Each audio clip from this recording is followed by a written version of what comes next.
at the UN, we're working in areas of peace, clearly. So I'm recently been elected as the vice chair of the NGO Working Group on Security Council. We work in the area of gender equality, of course. One of my colleagues is now been tapped to be the vice chairperson of the NGO Committee on Status of Women. I'm the past chair of that committee. We have the president of the NGO Committee on Freedom of Religion or Belief. We have engagement in the discourses on migration, on issues related to children, there's the high-level political forum, which looks at the Sustainable Development Goals, which are the new goals that the UN has, all the countries of the United Nations have negotiated in order to advance development around the world. And so we are working in all of these various arenas. It's a very broad and diverse set of discourses that we are engaged in. But the Baha'i international community as a whole represents the worldwide Baha'i community. There are about 7 million Baha'is who come from every national, ethnic, religious, cultural, socioeconomic background and represent a cross-section of humanity. And there are Baha'is in over 200 countries and territories. And additionally, we have, in addition to our United Nations office, we also have regional offices in places such as Addis Ababa, Brussels, Jakarta, and others. And our engagement at the international level didn't start with the UN. We actually had a Baha'i Bureau at the League of Nations. So way back at the beginning of the previous century, we were also engaging in some of these discussions. And we currently, of course, have consultative status with the Economic and Social Council, which is how non-governmental organizations participate at the UN. I think some of you have had some experience working with the UN, etc., so you know what that entails, but for the benefit of others. So the UN, as you know, it's really like a club of member states. There are currently 193 members at the UN of nation states. And then you have the means for others to engage is by getting accreditation with the Economic and Social Council as a non-governmental organization. So there are some academic institutions that have also joined, but also under the NGO status. And lately there's been a push by two Secretary Generals ago. Kofi Annan started this public-private partnership, and so there are some corporations that have been engaging with the UN as well, and in order to do some of the, and that's controversial at many levels, but I won't get into that. I think some of you may have views on that or not, but we can talk about that at another time.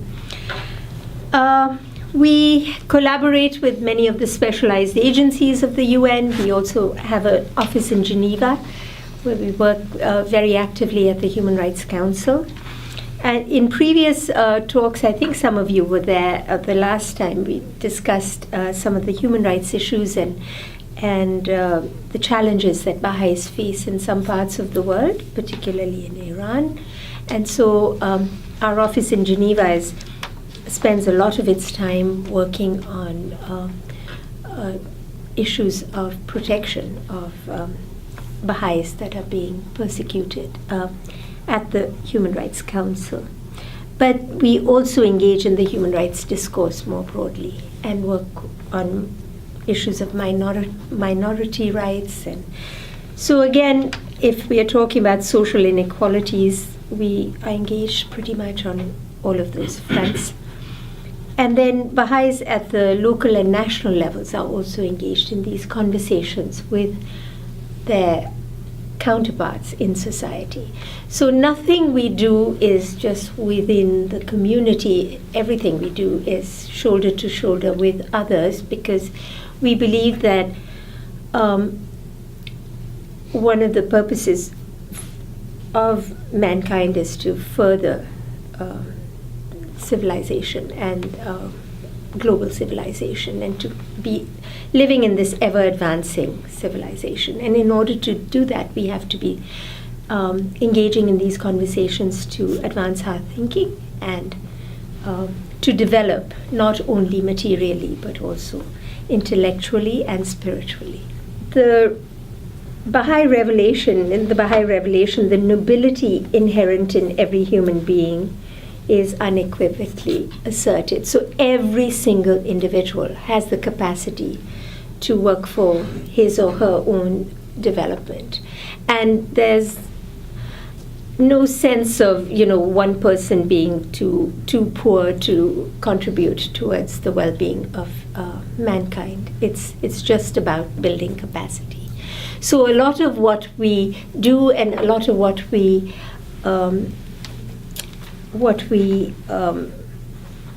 advocate for at the international level is for policies that are actually working to building that capacity in human beings to be able to contribute to the development of their societies. So it's not so much about a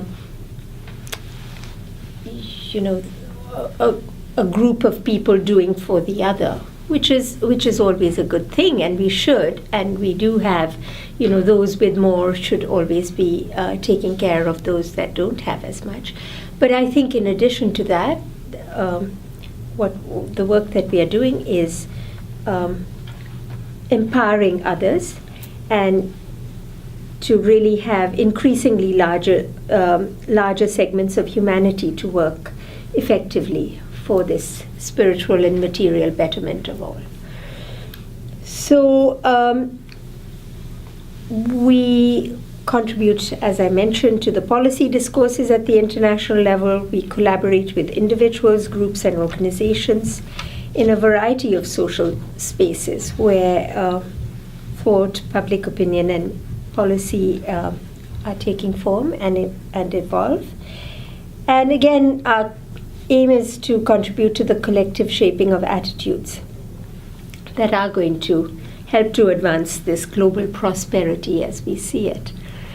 And again, the prosperity as we see it is not, and the idea when we talk of the extremes of wealth and poverty and doing away with that, it's not necessarily only bringing the poor up to a level of some degree of prosperity, but it's also reducing the extremes of wealth and